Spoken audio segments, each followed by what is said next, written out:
السلام عليكم بنات، نتمنى تكونوا بخير وعلى خير ويلقاكم هذا الفيديو في احسن الاحوال يا رب. كيف ما كتشوفوا اليوم مع فيديو جديد وغادي نشارك معكم السفر ديالنا لشاطئ وادلاو اللي كيتواجد في النواحي ديال تطوان، تقريبا بعيد من تطوان ب 40 كيلومتر. وغادي نشارك معكم معلومات عن أثمنة الكراء وفين تقدروا تمشيو يعني من وادلاو لبلايص اخرين حتى هما زوينين بزاف، وهكذا تكونوا استفدتوا واستمتعتوا مزيان بالسفر ديالكم ماشي يوميا نفس البحر. ومن بعد 6 ساعات ديال الطريق اللي صراحه كانت متعبه مع الحراره، كنا وصلنا هنا لوادلاو. كيف ما كتشوفوا كاينين السمساره هنا في الجناب ديال الطريق، كيشوفوا معكم الدار الا بغيتو. الا كان عندكم شي رقم ديال مول الدار كتمشي عندهم، يعني كتقصدوا نيشان بلا ما كتبقاو تقلبوا. حنا راه تقريبا بقى واحد الساعه هو تيقلب على داكشي اللي بغينا. كنا بغينا دار تكون هكذا في السفلي، ما تكونش يعني فيها الدروج، وما بغيناش عاوتاني ندخلوا لداخل بزاف وعاد نبقاو يعني كاينه ديك العقبه راكم عارفين تيكونوا الديور في الجبل. في الطلعه يعني ملي كتطلعوا من البحر كتكونوا عيانين شويه، ما كتقدروش تبقاو يعني طالعين. من غير الا بغيتوا تبقاو تحركوا الطوموبيل ديالكم راه ماشي مشكله دخلتوا لداخل. المهم هذا هو الاستوديو اللي كرينا، كيف ما كتشوفوا صغير ولكن زوين ونقي. كاينه غير انا وراجلي وولدي، يعني راها كافيه. انا كنت باغي دار كبيره شويه. انا غادي نشارك معكم فيديو اخر فيه دار المهم ديال العائله بثمن اخر. بالنسبه للثمن ديال هاد الدار اولا هاد الاستوديو كرينا ب 200 درهم وبزز باش لقينا، يعني بقى كيقلب بزاف. انتوما انا غادي نوريكم ان البحر راه كيبان من هنا، يعني غير كطلعوا من هاد البالكون راه تيبان البحر، وغير كنخرجوا من الدار راه تيكون البحر قريب.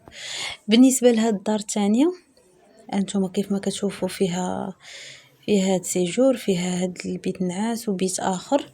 والكوزينه هذه الثمن ديالها ب 250 درهم، ولكن جايه في التروازيام وطالعه واحد شويه، يعني كاينه واحد العقبه باش كتوصلوا ليها. انا ما قدرتش الصراحه، هي دار زوينه ولكن ما قدرتش ما بغيتش تكون بعيده بزاف وفيها الدروج كتطلعوا عيانين من البحر. وبالنسبه للناس اللي بغاو الرقم ديال مول الدار الاولى اللي شاركت معكم يعني استوديو، اللي بغات الرقم تكتبها لي في كومونتير، واللي بغات الرقم ديال الدار الثانيه تكتبها لي في كومونتير نشاركهم معكم ماشي مشكل. مرحبا. المهم هنا صافي اول نهار ولا ما عرفتش ثاني نهار كنا خرجنا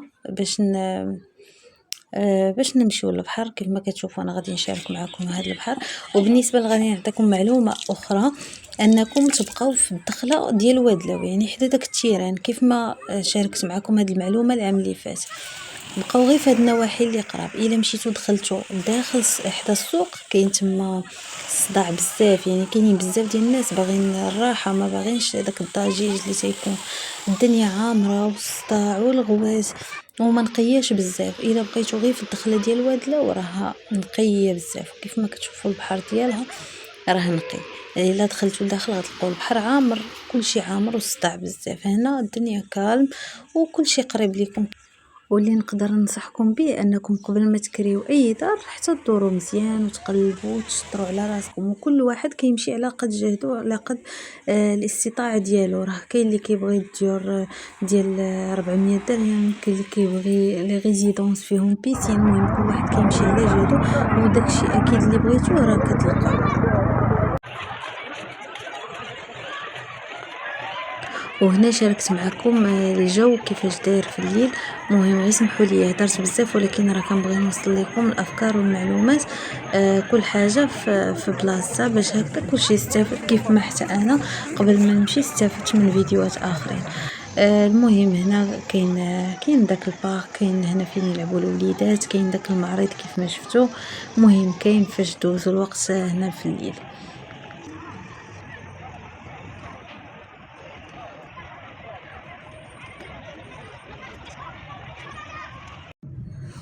وهنا نهار جديد كنا غاديين في الطريق لتارغة.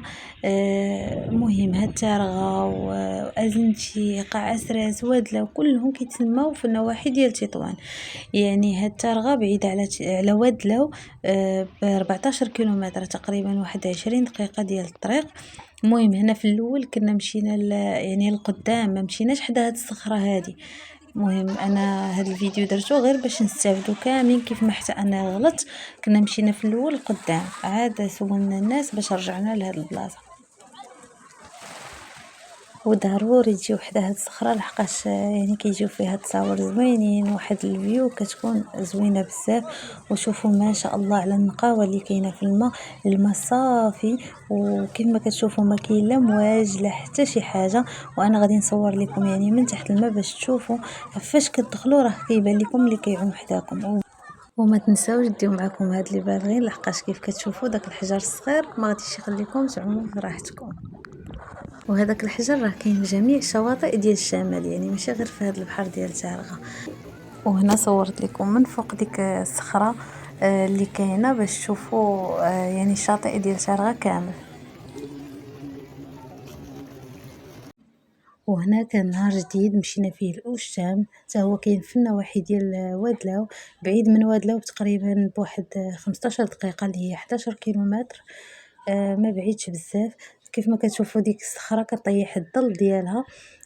صراحه واحد المنظر تيكون هنا زوين بزاف. كنا مشينا ليه حتى داك العام، غير هنا كان اليوم الجو شويه فيه البرد، يعني كانوا المواج طالعين بزاف، يعني ماشي كلشي غادي يقدر يعوم فيه. وهنا البنات كان نهار جديد كنا مشينا فيه للشاون ودزنا من تما الاقشور. بالنسبه للطريق من وادلاو للشاون تقريبا 58 كيلومتر. وفاش كنكونوا راجعين من الشاون كندوزو الاقشور تقريبا بيناتهم واحد 15 كيلومتر تقريبا في الطريق ديالكم. يعني ما غاديش تضيعوا الوقت ولا شي حاجه، سيروا الشاون هو الاول، عاد رجعوا الاقشور، عاد رجعوا لوادلاو. باش الا بغيتو تعوموا راه كاين تما فين تبدلوا عليكم ولا شي حاجه، وهنا الا بغيتو غير تساراو وصافي. كيف ما كتشوفوا هنا الدنيا عامره، لحقاش كنا مشينا العام الفايت كانت خاويه مع العيد الكبير، كانوا مازال المحلات ما حلوش. هنا لقينا كلشي خدام، كلشي الدنيا عامره وزوينه. بالنسبه لبغيتو تاخذوا صور تذكاريه لي سوفونير، المهم داكشي راه زوين. صافي هنايا كنا رجعنا لاقشور يعني في نفس النهار. في الطريق ديالنا رجعنا لاقشور حتى هي المهم ما لقيناهاش عامره بزاف، ولكن الجو فيها زوين. كنا جينا حتى العشيه، صافي عملنا واحد شويه وشدينا الطريق باش نرجعوا لوادلاو. كاين حتى ديك الترينين الا بغيتو تلعبوا فيها تقريبا مقري 70 درهم. المهم هي زوينه بالنسبه للناس اللي ما عندهاش فوبيا من هاد العلوم.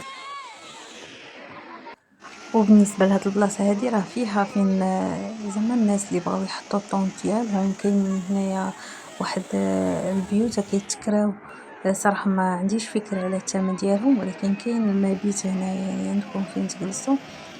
وحتى اللي بغى غير يتغدى راه كاينين تما كيتباعوا الطواجن، وتقدروا حتى تجيبوا داكشي ديالكم وطيبوا تما، راه كيكريو البلايص.